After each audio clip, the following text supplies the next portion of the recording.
Hello guys, welcome to my channel Phoenix classes. मैं हूं आशीष। Sorry for delay.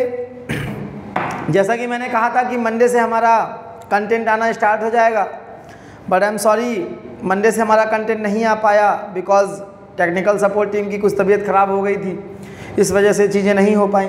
Next time ऐसा नहीं होगा।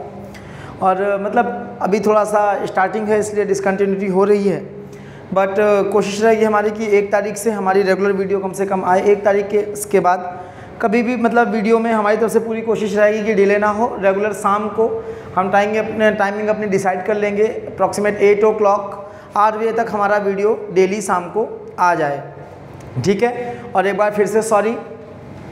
अब हम स्टार्ट कर रहे हैं। आज हम सबसे पहले RS अग्रवाल मैथमेटिक्स क्लास 9 से स्टार्ट कर रहे हैं और हम स्टार्ट करेंगे रियल नंबर, ठीक है। रियल नंबर स्टार्ट करते हैं और थोड़ा सा सिलेबस डिलेड है। आप लोग की क्लासेस आगे निकल गई होंगी स्कूल वगैरह में, बट कोई नहीं, आप पीछे से थोड़ा सा पढ़ लीजिए। हम थोड़ा फास्ट पढ़ाने की कोशिश करेंगे और जितनी जल्दी हम कैचअप कर पाएँ कोशिश करेंगे स्कूल्स वगैरह के सिलेबस से, टाइमिंग से थोड़ा सा कैचअप कर पाएँ। फ़िलहाल अभी हम नंबर सिस्टम स्टार्ट करते हैं। आइए शुरू करते हैं। देखिए, ये जो हम पढ़ा रहे हैं ये जो स्कूल लेवल के बच्चे हैं क्लास 9 के, उनके लिए भी ठीक है, उनके लिए तो है ही ऑब्वियसली। और उसके साथ में जो जैसे मान लीजिए आप किसी चीज़ का प्रिपरेशन कर रहे हैं, मान लीजिए अभी अपकमिंग टीचिंग के लिए टेट वगैरह का एग्ज़ाम है, CTET का एग्ज़ाम है और वेरियस SSC, रेलवे, इन सब के जो एग्ज़ाम हैं इनमें जो सिलेबस आता है वो 10 तक का ही आता है। और इवन अगर हम बात करें SSC CGL की, तो CGL में भी जो मेंस में मैथमेटिक्स आती है, जो 200 नंबर का पेपर होता है, उसमें भी पूरी ज्योमेट्री आती है। और मैं बता रहा हूँ, देखिए कि अगर आप 9th और 10th की पूरी ज्योमेट्री प्रिपेयर कर लेते हैं प्रॉपरली, उसमें सब कुछ डिटेल में दिया गया, अगर आप उतना प्रिपेयर कर लें तो आपका मेंस का मैथ्स का पेपर तो नहीं रह जाएगा, ऐसा मेरा मानना है, ठीक है। इसलिए अगर आप उन सब चीज़ों की प्रिपरेशन कर रहे हैं किसी एग्ज़ाम की, तो उसके लिए भी यहाँ पर आपका बेसिक से क्लियर हो जाएगा। क्योंकि अगर आप किसी कॉम्पिटिटिव एग्ज़ाम की क्लास में जाते हैं तो एक्चुअली होता क्या है, वो क्या करते हैं, सीधे वो चैप्टर उठाए कि हाँ ये चैप्टर्स हैं और उनकी कुछ ट्रिक्स बताई और कराया और जल्दी कराने की कोशिश करते हैं और आपका फंडामेंटल क्लियर नहीं होता, इसलिए आप उसको कैचअप कर नहीं पाते, ठीक है। रादर देन कि आप इधर उधर भटकें, ये ट्रिक वो ट्रिक, इसकी किताब उसकी किताब, इससे अच्छा है कि आप बेसिक एकेडमिक लेवल पे अपना 9th और 10th का मैथमेटिक्स प्रॉपरली स्ट्रॉन्ग कर लें, तो आपको इधर उधर से कोई बुक पढ़ने की ज़रूरत नहीं पड़ेगी। क्योंकि एक बार अगर कॉन्सेप्ट आप ट्रिक्स कितनी भी पढ़ लीजिए, आपको कॉन्सेप्ट समझ में नहीं आएगा। या तो आपको रटना पड़ेगा कि ऐसा क्वेश्चन वैसा क्वेश्चन, तो कितने टाइप के क्वेश्चन रटोगे पहले मुझे ये बताओ। इससे अच्छा ये है कि आप फंडामेंटल जो कॉन्सेप्ट है मैथ्स का उसको समझिए। 9th और 10th की मैथमेटिक्स अपनी बिल्कुल अच्छे A to Z थ्रू और थॉरली लगा लीजिए। फिर आप प्रैक्टिस के लिए, फिर कॉम्पिटिटिव एग्जाम की प्रिपरेशन कर रहे हैं तो प्रैक्टिस करने के लिए फिर ट्रिक्स आपके काम आएंगी, तब आपके लिए ज़्यादा बेनिफिशियल होगा, ठीक है। तो इसलिए जो कॉम्पिटिटिव एग्जाम के बच्चे हैं वो भी चैनल देखें और हमारी क्लासेस को अटेंड करें, शेयर करिए जितना ज़्यादा से ज़्यादा हो सके। बिकॉज अभी स्टार्टिंग में हमारे पास ज़्यादा बच्चे नहीं होंगे, ऑब्वियसली जो 9th 10th के हो सकता है कुछ तो जान पहचान वाले ही ज़्यादा से ज़्यादा होंगे, है ना। तो प्लीज़ मेरी रिक्वेस्ट है, जितने लोगों ने सब्सक्राइब किया है या जितने लोग भी इस वीडियो को देख रहे हैं, तो 9th या कॉम्पिटिटिव एग्जाम की प्रिपरेशन 9th 10th के जो बच्चे हैं उनके लिए, या जो बेसिक पढ़ना चाहते हैं, तो ऑब्वियसली 11th 12th में किसी बच्चे को दिक्कत है तो वो भी देख सकता है। और कॉम्पिटिटिव एग्जाम की अगर आप प्रिपरेशन कर रहे हैं, कोई कर रहा है, तो उनको शेयर करें ताकि वो भी देखें, और जिससे कि हमें ऑब्वियसली मोटिवेशन मिलेगा और आगे वीडियोज़ बनाने के लिए मोटिवेशन ही मिलेगा, और क्या है ना। तो प्लीज़ शेयर करिए और कमेंट जरूर करिए। पिछली बार क्या हुआ, कमेंट काफ़ी कम लोगों ने किया, ठीक है। 500 से ज़्यादा व्यू आ चुका है वो वाली वीडियो में, बट कमेंट किसी ने, बहुत कम लोगों ने कमेंट किया। और कमेंट में भी क्या, थैंक यू वेरी मच, उसके लिए बहुत बहुत शुक्रिया कि आपने मुझे इतना थैंक यू बोला, अप्रिशिएट किया। बट मैं ये चाहता हूँ कि आप हमारी कमियाँ भी बताएं। आप वीडियो देख रहे हैं तो उसमें जो भी आपको कुछ भी गड़बड़ लग रहा है कि हाँ इसमें क्या इन्हेंसमेंट हो सकता है, तो वो हमें बताइए, जिससे कि हमें हेल्प मिले अपने चैनल को इम्प्रूव करने में। और प्लीज़ इस वीडियो को जो भी देखे तो प्लीज़ उसमें कमेंट ज़रूर करिएगा कि क्या है, कैसा है, क्या गड़बड़ है, क्या अच्छा है, और आगे हम क्या ला सकते हैं चैनल को इम्प्रूव करने के लिए, ठीक है। Thank you. अब हम स्टार्ट करते हैं नंबर सिस्टम, ठीक है। तो नंबर सिस्टम, नंबर्स का सिस्टम ऑब्वियसली क्या कहलाता है, नंबर सिस्टम कहलाता है। तो सबसे पहला क्वेश्चन मेरा हमेशा यही रहता है कि कोई भी चीज़ जो टॉपिक स्टार्ट करें तो वो है क्या। जैसे नंबर सिस्टम यानी कि नंबर्स का सिस्टम, तो नंबर क्या है। तो नंबर देखिए क्या है, anything which represent the count of something are called number. तो नंबर क्या है, चीज़ों की काउंट्स को रिप्रेजेंट करने के लिए सिंबल्स जो यूज़ होते हैं मैथमेटिकल, तो उनको हम क्या कहते हैं, नंबर्स कहते हैं। ठीक है, नंबर का जो पहली कैटेगरी आपकी आती है, यहाँ पर हम बात करेंगे रियल नंबर्स की। किसकी बात करेंगे, रियल नंबर्स की। तो रियल नंबर्स जो होते हैं हमारे, those numbers which can be represented और number line are called real numbers, यानी कि हर वो नंबर जिसको नंबर लाइन पे रिप्रेजेंट किया जा सकता है वो रियल नंबर कहलाता है। ठीक है, चाहे आप -1 ले लीजिए, -2 ले लीजिए, -3 ले लीजिए, 1.1 ले लीजिए, 1.2 ले लीजिए, -1.1 ले लीजिए, -1.2 ले लीजिए, जितने भी नंबर हैं, √2 ले लीजिए, √5 ले लीजिए, √1.5 ले लीजिए, कोई भी नंबर जिसको नंबर लाइन पे आप रिप्रेजेंट कर सकते हैं उसे हम रियल नंबर की कैटेगरी में डालेंगे।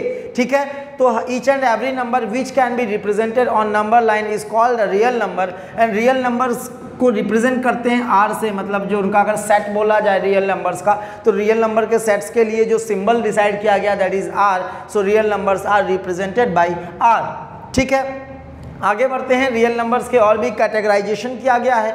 तो जो पहली कैटेगरी में आते हैं, तो सबसे पहला क्लासिफिकेशन में जो है दैट इज नेचुरल नंबर्स। ठीक है, तो जैसा कि नाम से ही पता चल रहा है, नेचुरल नंबर हिंदी में बोलते हैं प्राकृतिक संख्याएं। तो वैसे मैं हिंदी नहीं लिखता, लेकिन ठीक है, अच्छी बात है अगर लिख दिया थोड़ा सा। तो प्राकृतिक नंबर्स, ठीक है। तो नेचुरल नंबर, तो what are the natural numbers? तो नेचुरल नंबर जैसा कि नेम ही बता रहा है कि नेचुरल, यानी कि ऐसे नंबर जो नेचुरली अगर करते हैं उन्हें हम कहते हैं नेचुरल नंबर।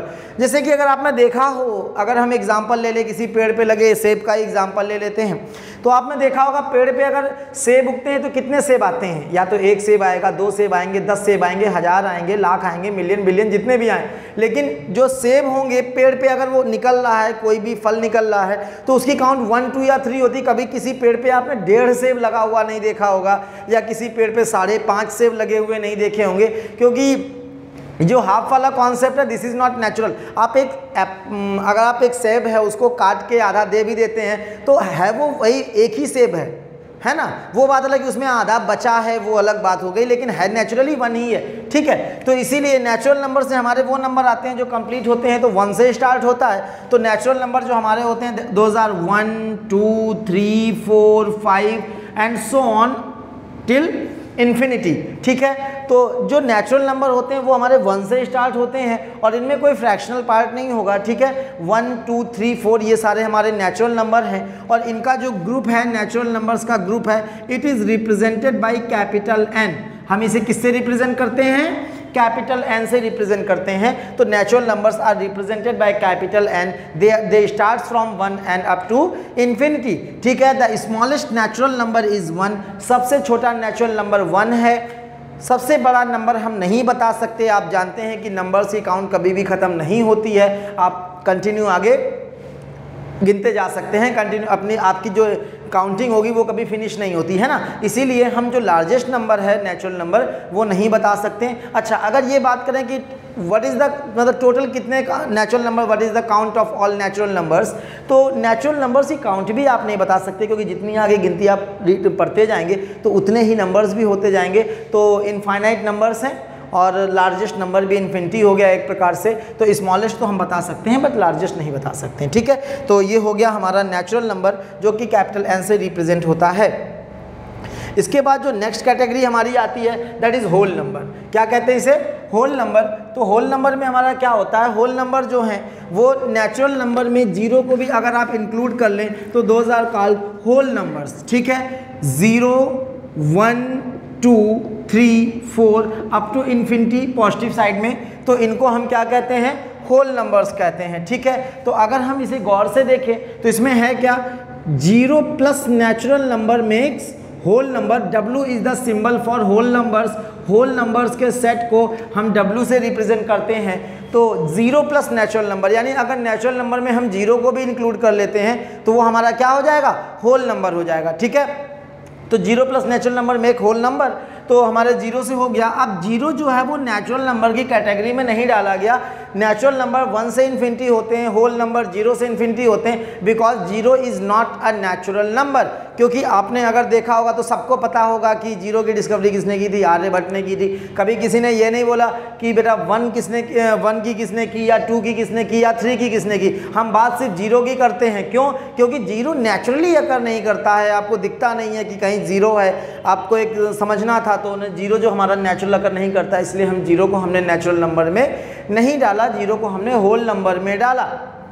ठीक है, इनके ग्रुप को हम बोलते हैं W से रिप्रेजेंट करते हैं। आगे बढ़ते हैं। अच्छा, तो अगर हम बात करें स्मॉलेस्ट होल नंबर की, तो ऑब्वियसली वो क्या हो जाएगा, 0 हो जाएगा। Largest obviously can not defined, and total number of whole numbers that is also infinity. चलिए, नेक्स्ट कैटेगरी जो हमारी आती है दैट इज इंटीजर्स। ठीक है, तो इंटीजर्स क्या होते हैं? Integer those numbers which has no fractional part, यानी कि ऐसे नंबर जो पूरा पूरा हो, कंप्लीट हो, उनका कोई फ्रैक्शनल पार्ट ना हो।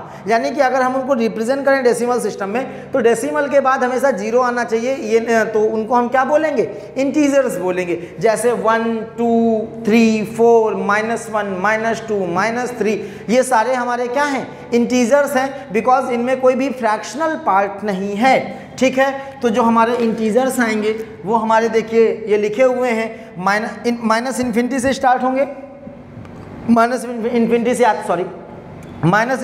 आते आते minus infinity -5, -4, -3, -2, -1, 0, 1, 2, 3, 4, 5 till plus infinity. ठीक है, तो ये हमारे पूरे नेचुरल नंबर इंटीजर्स का सेट हो गया, जहाँ पर हमारे पॉजिटिव इंटीजर्स भी हैं, नेगेटिव इंटीजर्स भी हैं, और साथ में जीरो भी है। ठीक है, ये जो नेगेटिव नंबर्स हैं इनको हम बोलते हैं नेगेटिव इंटीजर्स।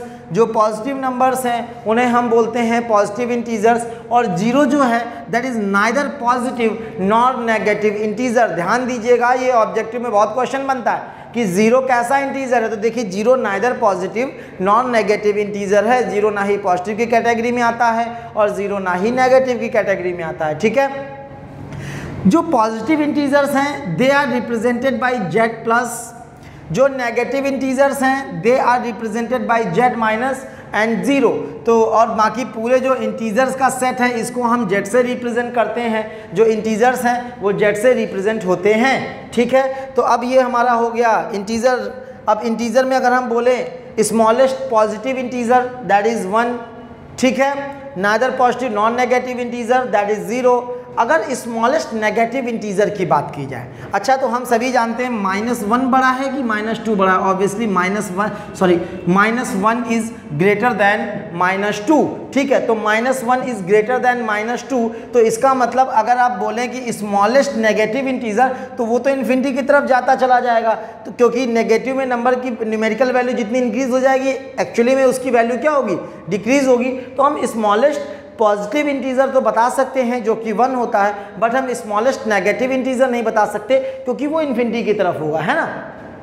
हाँ, लार्जेस्ट नेगेटिव इंटीजर जो है दैट इज -1। ठीक है, अब आगे बढ़ते हैं। अच्छा, नेचुरल नंबर और होल नंबर में डिफरेंस आपको इंटीजर, अच्छा हाँ सॉरी, क्या बात करते हैं, हाँ सॉरी, इंटीजर जो हो गया, तो इंटीजर में हमारे होल नंबर भी आ जाएंगे और नेचुरल नंबर भी आ जाएंगे। होल नंबर भी देखिए इसमें 0 भी है और नेचुरल नंबर भी है, लेकिन नेगेटिव्स भी हैं। ठीक है, ध्यान दीजिएगा इसको। अब representation of integers on number line, तो बिल्कुल, क्योंकि जो हमारे इंटीजर्स हैं ये सभी क्या हैं? रियल नंबर हैं, तो डेफिनेटली इनको नंबर लाइन पर रिप्रेजेंट किया जा सकता है। तो अगर आपको नंबर लाइन पर रिप्रेजेंट करना है तो आप जानते हैं एक हॉरिजॉन्टल लाइन हम लेते हैं जिसे हम एक्स एक्सिस बोल सकते हैं। ठीक है, और ये जो बीच में हम 0 ले लेते हैं और इसके 0 के राइट साइड में हम पॉजिटिव नंबर्स को रिप्रेजेंट करते हैं और 0 के लेफ्ट साइड में हम नेगेटिव नंबर्स को रिप्रेजेंट करते हैं और 0 बीच में होता है। ठीक है, इससे अब बाकी आप कोई भी यूनिट ले सकते हैं, जैसे आप इक्वल डिस्टेंस ले लेंगे, आप कोई भी यूनिट सेंटीमीटर या फिर इंच ले सकते हैं अपनी कॉपी के साइज के हिसाब से। 1 2 3 4 5 टिल प्लस इन्फिनिटी एंड इधर आ जाएगा 0, फिर -1 -2 -3 -5 माइनस इन्फिनिटी। जो फ्रैक्शंस होंगे वो इनके बीच में होंगे, तो फ्रैक्शंस भी आप रिप्रेजेंट कर सकते हैं, उनके बारे में हम आगे बात करेंगे। ठीक है, अब आते हैं हम इसके बाद रैशनल नंबर में, द इम्पॉर्टेंट पार्ट, क्योंकि आपकी क्लास में इस बार मेनली रैशनल नंबर्स ही हैं। तो रैशनल नंबर की अगर हम बात करें, रैशनल नंबर्स, ठीक है, तो रैशनल नंबर क्या होते हैं? Those numbers which can be represented in the form of P upon Q, यानी something upon something. P upon Q का मतलब ये नहीं है कि ऊपर वाला हमेशा P होगा, नीचे वाला हमेशा Q होगा, वेरिएबल लिया गया है। ठीक है, यानी कि कोई भी ऐसा नंबर जिसको न्यूमरेटर अपॉन डिनोमिनेटर के फॉर्मेट में रिप्रेजेंट किया जा सके, where Q should not be equal to 0 and P and Q are integers.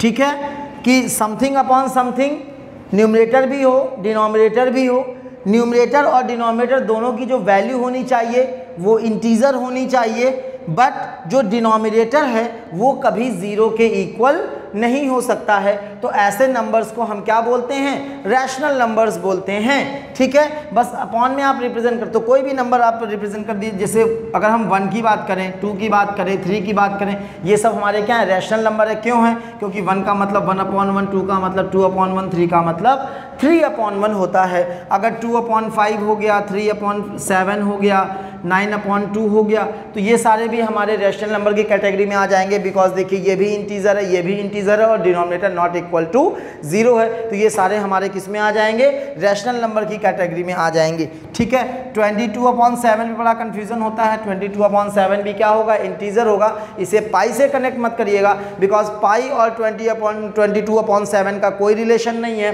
पाई जो है उसकी अप्रॉक्सीमेट वैल्यू हम 22/7 ले लेते हैं, लेकिन बाकी 22/7 जो है वो पाई नहीं है। ठीक है, तो इसलिए 22/7 देखिए ऊपर भी इंटीजर है, नीचे भी इंटीजर है, डिनोमिनेटर जो है वो 0 के इक्वल नहीं है। इसका मतलब ये भी क्या कहलाएगा? रैशनल नंबर कहलाएगा।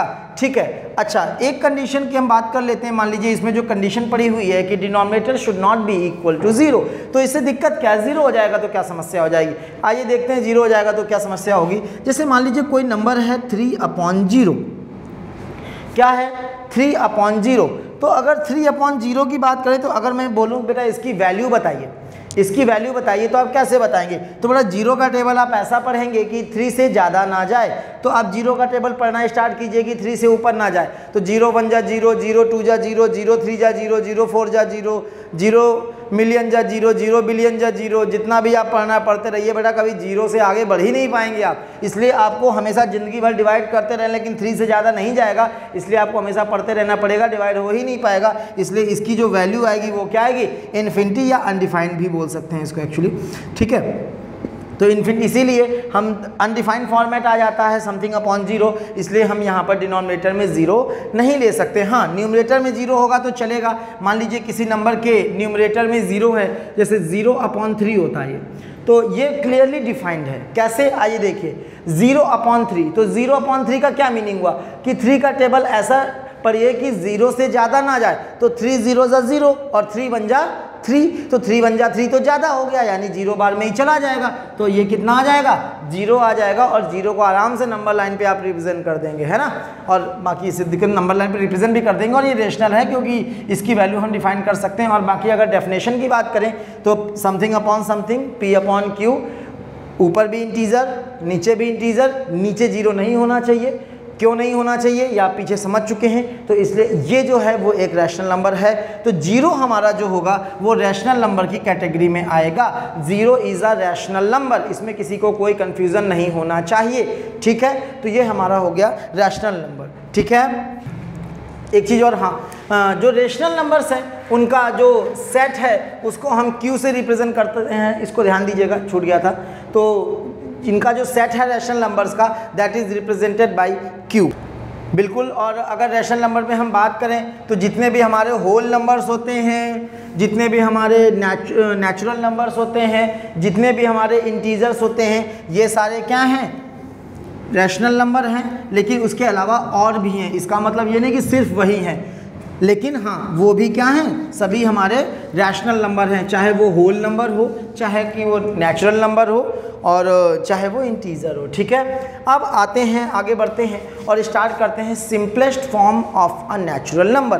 तो देखिए सिंपलेस्ट फॉर्म क्या होता है। तो जैसे मान लीजिए कि किसी भी नेचुरल नंबर को आपको सिंपलेस्ट फॉर्मेट में रिप्रेजेंट करना है, तो आप बचपन से करते आ रहे हैं ये, कि जैसे मान लीजिए कोई नंबर है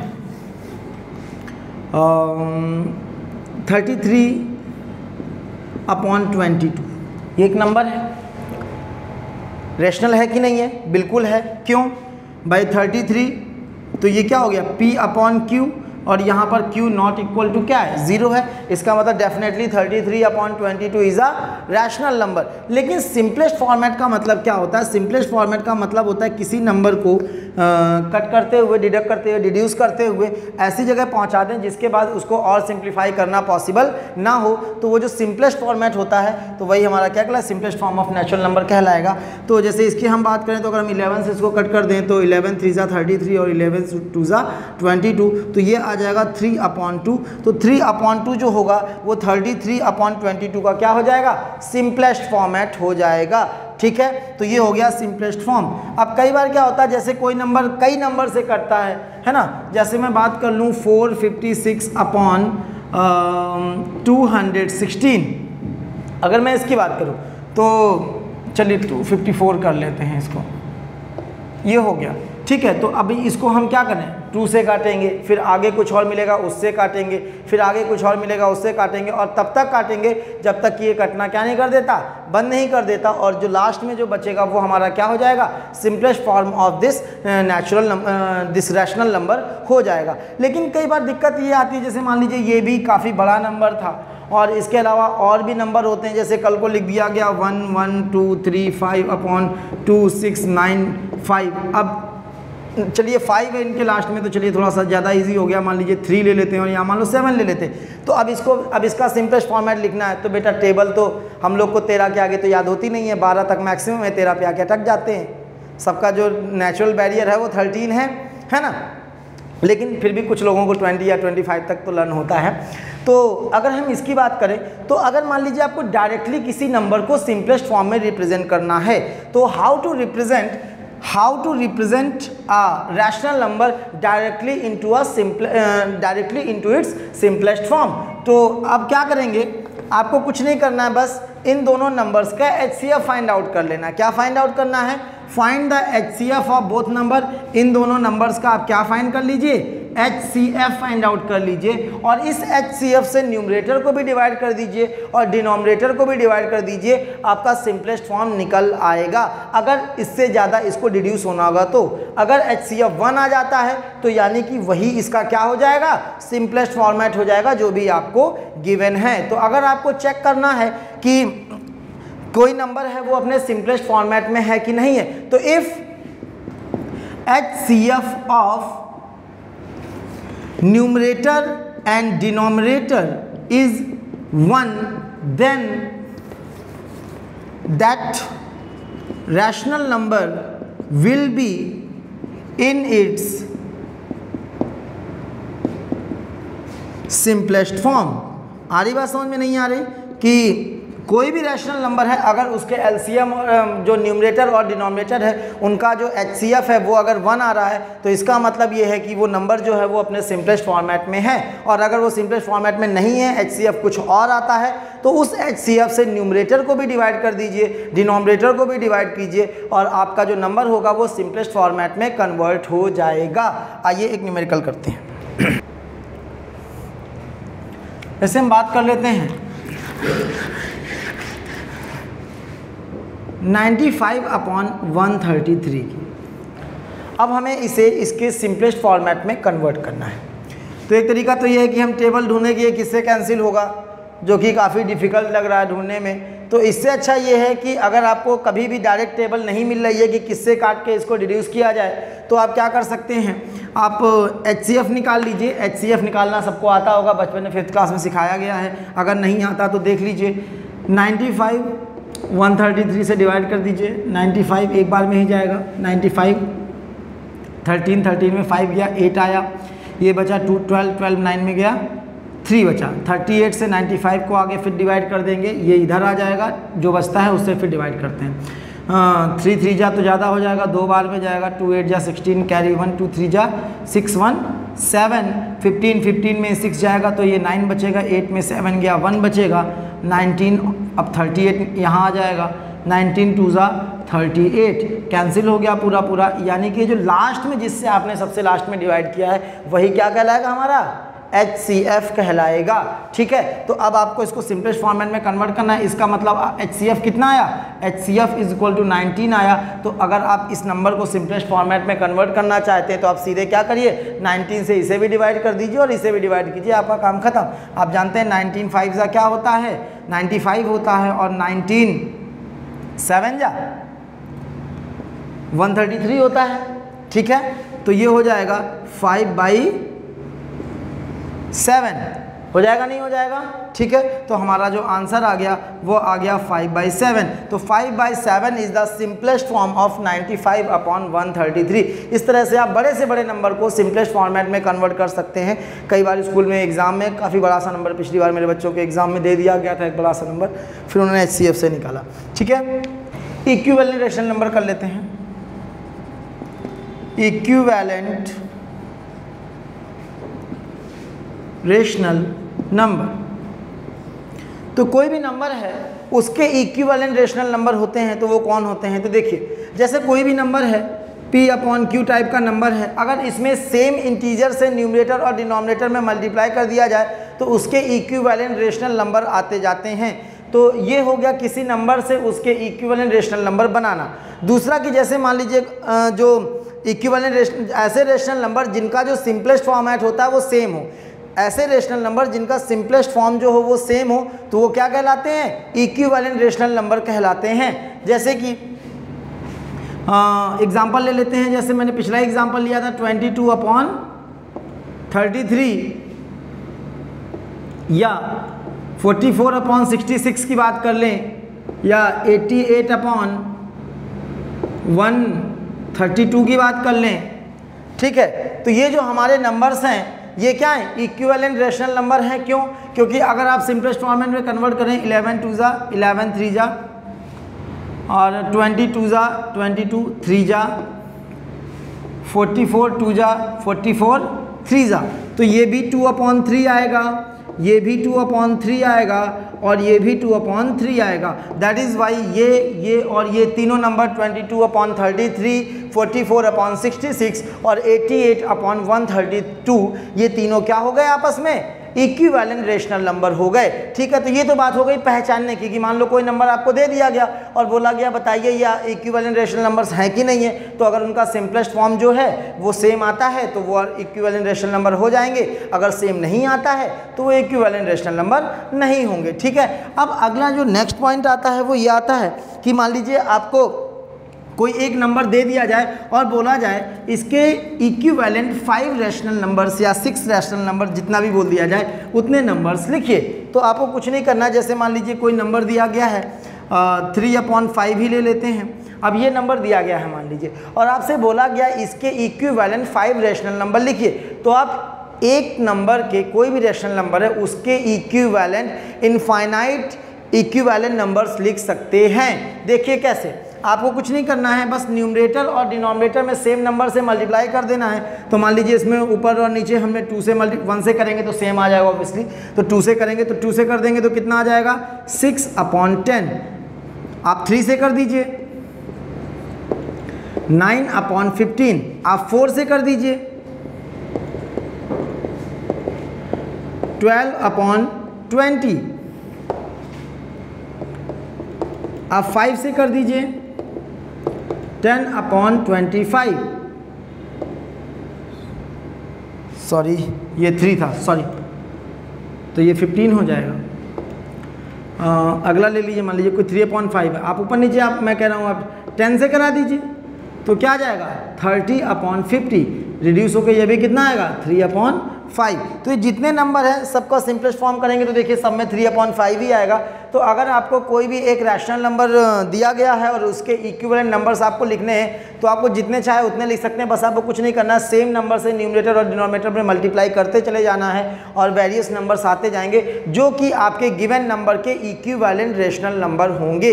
I hope it is clear. Finding a rational number between two given rational numbers, कि मान लीजिए आपको कोई दो रैशनल नंबर दिए गए, ठीक है, और आपको उनके बीच में कोई एक रैशनल नंबर फाइंड आउट करना है, ठीक है। तो इसके वेरियस मेथड्स हैं, 3-4 मेथड हैं, आप कोई भी मेथड यूज़ कर सकते हैं। हम एक एक करके आपको सब समझा दे रहे हैं, आपको जो अच्छा लगे आप वो यूज़ करिए, ठीक है। लेकिन मान लीजिए कि आपसे सिर्फ एक रैशनल नंबर किन्हीं भी दो रैशनल नंबर्स के बीच में पूछा गया, आपसे सिर्फ एक रैशनल नंबर किन्हीं दो रैशनल नंबर्स के बीच में पूछा गया। तो अच्छा देखिए, दो चीज़ों के बीच, दो नंबर्स के बीच में बहुत सारे नंबर होते हैं। सबसे पहली चीज़, there are infinitely many numbers between two rational numbers, rational भी और इरेशनल भी। अभी हम रैशनल की बात कर रहे हैं तो सिर्फ रैशनल की बात करेंगे। तो there are infinitely many rational numbers between two rational numbers, ठीक है। अभी हमसे एक ही पूछा गया, तो जैसे मान लीजिए एक है 3 और एक नंबर कोई दिया गया है 7। तो अगर आपसे दो नंबर बोले जाएं और बोला जाए इनके बीच में एक नंबर बताइए, तो हम क्या करेंगे? अच्छा, हमारा जो नेचुरल इंस्टिंक्ट होता है वो क्या होता है कि जैसे 3 और 7 के में बहुत सारे नंबर होंगे, 4 भी होगा, 5 भी होगा, 6 भी होगा, 4.5 भी होगा, 2.1 भी 5.1 भी होगा, 6.1 भी होगा, बहुत सारे नंबर होंगे। लेकिन अगर मैं किसी बच्चे से 3 और 7 के बीच का नंबर पूछता हूँ तो नेचुरल इंस्टिंक्ट के हिसाब से वो मुझे आंसर क्या देगा? 5 देगा। एग्जैक्टली बीचों बीच वाला पूछा नहीं गया, लेकिन ये होता है कि अगर हमने बोला कि दो नंबर के बीच का नंबर बताइए तो हमसे बीचों बीच वाला नंबर पहले निकलता है, बाकी होते बीच में बहुत सारे हैं। तो ये मेथड जो है वो एग्जैक्टली मिडिल वाला नंबर बताता है, जो हमारा ये मेथड है। तो इसमें अगर आपको दो नंबर दिए गए और उनके बीच में आपसे एक नंबर कभी भी पूछा गया है, ठीक है, तो जैसे कि एक नंबर हो गया 3 और एक नंबर हो गया 7 और आपसे बोला गया find a rational number between 3 and 7, तो आपको कुछ नहीं करना है। एक प्रकार से इसको मान लेते हैं अगर हम x और इसको मान लेते हैं y, तो इनके बीच का जो नंबर हो जाएगा that will be x plus Y upon 2। इन दोनों को सम करके हाफ कर दीजिए तो इनके बीच का एक नंबर निकल आएगा। ये बिल्कुल बीच में होगा, यानी मिडिल टर्म होगा, मिडिल में होगा, बीचों बीच होगा। लेकिन ऐसा नहीं है कि सिर्फ यही बीच में होगा, और भी बहुत सारे नंबर बीच में होंगे। लेकिन अगर आपको यूज़ करना है फॉर्मूला तो आप यूज़ कर सकते हैं, बुक्स में दिया गया है। तो x प्लस वाई अपॉन 2, यानी कि यहाँ से क्या आ जाएगा 7 और 3 हो जाए। तो अगर इसको हम यूज़ करें तो x हो जाएगा 3, तो 3 प्लस 7 अपॉन 2, तो ये हो जाएगा 10 अपॉन 2 यानी कि 5, ठीक है। तो ये जो हम इनके बीच में जो नंबर आ जाएगा दैट विल बी 5। तो 5 will be between 3 and 7। Clear है? ठीक है, आगे बढ़ते हैं, ठीक है। अब मान लीजिए आपसे पूछा गया है इसी में एक से ज़्यादा नंबर अगर आपसे पूछ लिए जाए, अगर मान लीजिए आपसे दो रैशनल नंबर्स के बीच में एक से ज़्यादा रैशनल नंबर पूछ लिए गए, तब हम क्या करेंगे? अभी तो एक पूछा था, x प्लस वाई अपॉन 2 कर दिया, आंसर आ गया। अब किसी ने कहा नहीं भैया हमें एक से मतलब नहीं है, हमें तो दो नंबर्स के बीच में 5 नंबर बताइए। तो आइए 5 नंबर कर लेते हैं, कोई दिक्कत की बात नहीं है। कॉन्सेप्ट समझना, जैसे एक नंबर हमारा 3 हो गया, एग्जाम्पल से ही करते हैं, एक नंबर हमारा 7 हो गया, ओके। तो एक नंबर हमारा 3 हो गया और एक नंबर हमारा 7 हो गया, और हमसे बोला गया find 5 rational numbers between 3 and 7। तो देखिए एक रैशनल नंबर इनके बीच में तो आप फाइंड आउट कर सकते हो ना, वो क्या होगा 3 प्लस 7 अपॉन 2, यानी कि कितना आ जाएगा 5। पहला नंबर निकल आया। चलिए अच्छा ये बताइए, अगर इन दोनों के बीच में एक और नंबर आप फाइंड आउट कर लें तो क्या वो 3 और 7 के बीच में नहीं होगा? होगा तो इनके बीच में ही ना। तो अब आप एक काम करिए, 5 और 7 के बीच का एक नंबर निकाल लीजिए। तो 5 और 7 के बीच का एक और नंबर क्या हो जाएगा 5 प्लस 7 अपॉन 2, यानी कि आ जाएगा 7 और 5 कितना हो जाएगा 12 अपॉन 2, यानी कितना आ जाएगा 6 आ जाएगा। दूसरा नंबर निकल आया। एक और नंबर निकालना है, आप एक काम करिए 5 और 7 के बीच का एक नंबर निकाल लीजिए, तो वो भी तो 3 और 7 के बीच में ही होगा। तो इन दोनों के बीच का नंबर तो ये क्या हो जाएगा 6 प्लस 7/2 और 6 और 7 कितना हो जाएगा 13/2, यानी कि हो जाएगा 2 6 या 12 6.5। सो 6.5 क्या हो जाएगा, ये भी 3 और 7 के बीच में होगा। अगला नंबर एक और निकालना है, आप एक काम करिए 6.5 और 7 के बीच में एक और नंबर निकाल लीजिए, तो वो भी 7 और 3 के बीच में ही तो रहेगा। तो अगला जो नंबर हमारा आ जाएगा वो आ जाएगा 6.5 प्लस 7/2, यानी कि 7 और 6 13 हो जाएगा। 13.5/2, 2 6 या 12, 2 7 या 14, 2 5 या 12।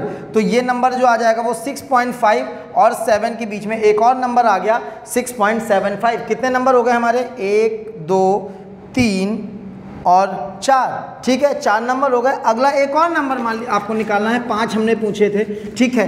तो अब क्या करिए 6.75 और 7 के बीच में एक और नंबर निकाल लीजिए, तो अगला भी आ जाएगा कि नहीं आ जाएगा।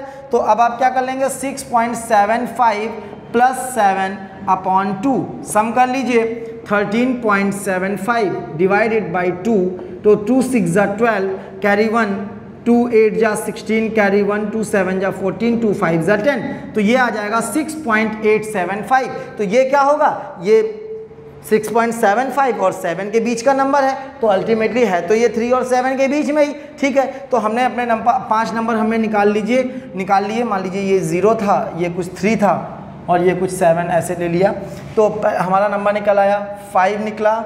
फिर उसके बाद हमारा नंबर 6 आया, इसके बाद फिर अगला नंबर हमारा 6.5 आया, इसके बाद जो नेक्स्ट नंबर हमारा आया वो आया 6.75 आया, 6.75 आया। इसके बाद जो अगला नंबर आया वो हमारा कितना आ गया 6.875, फिर उसके बाद 7। तो देखिए हमने 5 नंबर निकाल लीजिए, 1 2 3 4 और 5, हमने 3 और 5 के बीच में 5 नंबर निकाल लिए।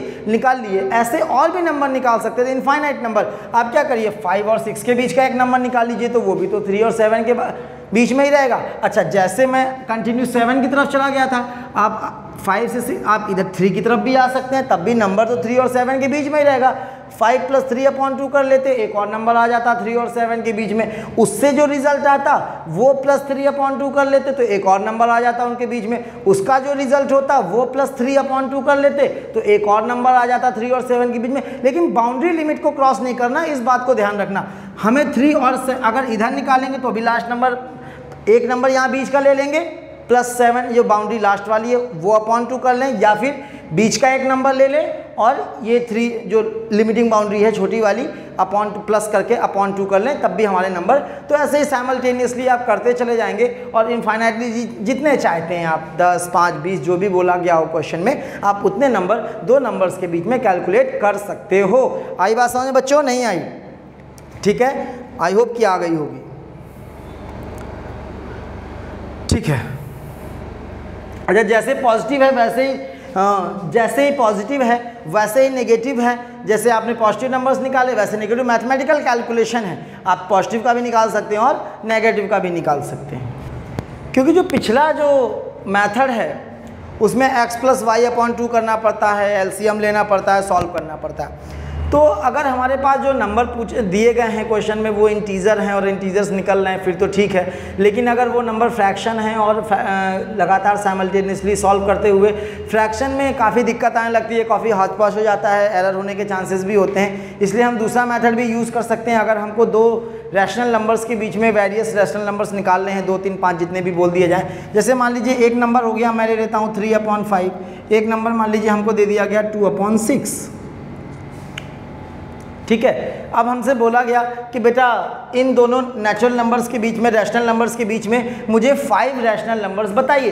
तो अब हम इसमें क्या करेंगे, तो सबसे पहला जो स्टेप है, जो फर्स्ट स्टेप होगा, आप एक काम करिए, ये जो नंबर्स हैं इनका जो डिनोमिनेटर है वो सेम कर लीजिए एलसीएम लेके।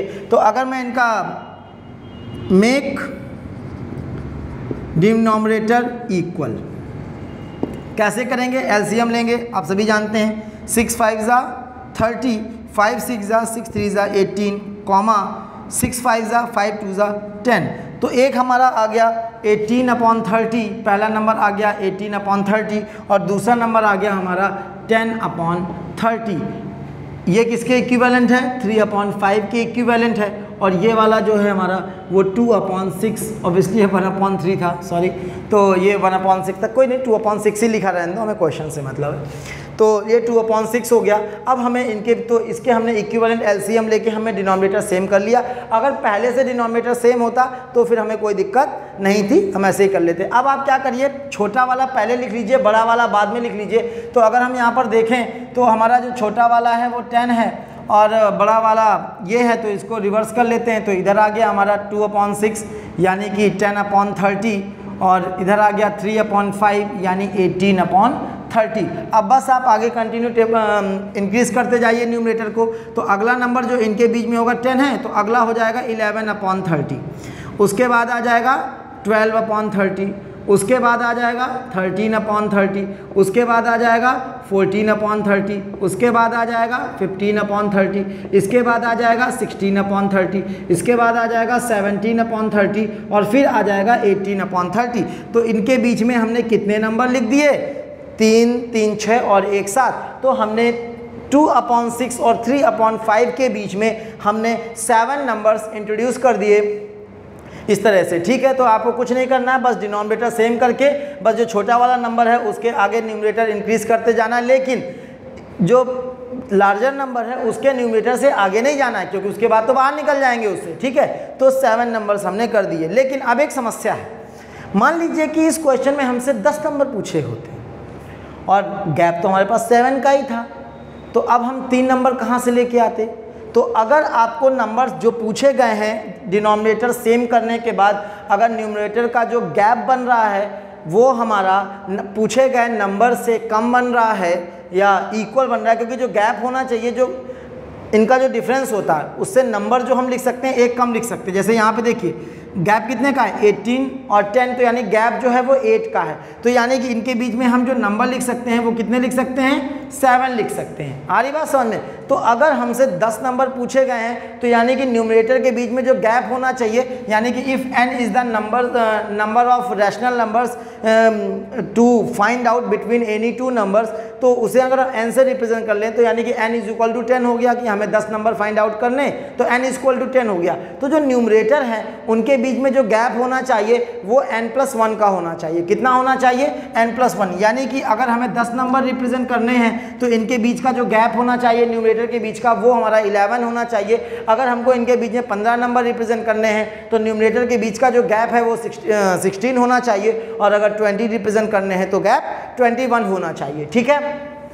तो अगर 5 करने तो ऑब्वियसली 6 होना चाहिए, ठीक है। तो अगर गैप कम है तो हम क्या करते हैं, पहले गैप को इंक्रीज कर सकते हैं। कैसे इंक्रीज करेंगे, दोनों में मान लीजिए ऊपर नीचे हम 2 से इनके इक्विवेलेंट करके 2 से मल्टीप्लाई करा लीजिए। आप सेम नंबर से न्यूमरेटर डिनोमिनेटर में आप मल्टीप्लाई करा के इक्विवेलेंट नंबर्स और निकाल लीजिए, उनका गैप इंक्रीज हो जाएगा। जैसे 2 से आपने मल्टीप्लाई कराया तो ये आ गया 20/60, ये आ गया 36/60। अब देखिए गैप बढ़ चुका है, अब जो गैप है हमारा वो 16 का गैप है। तो ऑब्वियसली 16 का गैप है यानी कि हमें कितने नंबर आ जाएंगे, 15 नंबर आ जाएंगे इनके बीच में। हम लिख सकते हैं कौन कौन सा आ जाएगा, 21/60, 22/60, 23/60, 24/60 डॉट डॉट सो ऑन, कहाँ तक, 35/60 तक। तो इस तरह से आप जितना चाहें उतने नंबर किन्हीं भी 2 रैशनल नंबर्स के बीच में लिख सकते हैं। और ये मेथड मुझे बेस्ट मेथड लगता है। एक मेथड डिफरेंस वाला भी है, डी वाला, लेकिन वो मतलब प्रैक्टिकल नहीं है, वो फालतू का कैलकुलेशन उसमें भी बढ़ जाता है। ये सबसे ईजीएस्ट मेथड है, सबसे कम कैलकुलेशन में एरर होने के चांसेस इसमें ना के बराबर है। बस आपको डिनोमिनेटर का सेम एलसीएम लेके सेम कर लेना है, इसके बाद न्यूमरेटर के बीच का गैप देखना है। अगर न्यूमरेटर के बीच का जो गैप है वो जितने नंबर आपको रिप्रेजेंट करने हैं उससे कम है, मतलब उससे ऑब्वियसली जैसे मान लीजिए नंबर आपको 6 नंबर रिप्रेजेंट करने हैं तो 7, यानी n नंबर्स अगर आपको रिप्रेजेंट करने हैं तो n+1 होना चाहिए गैप, है ना।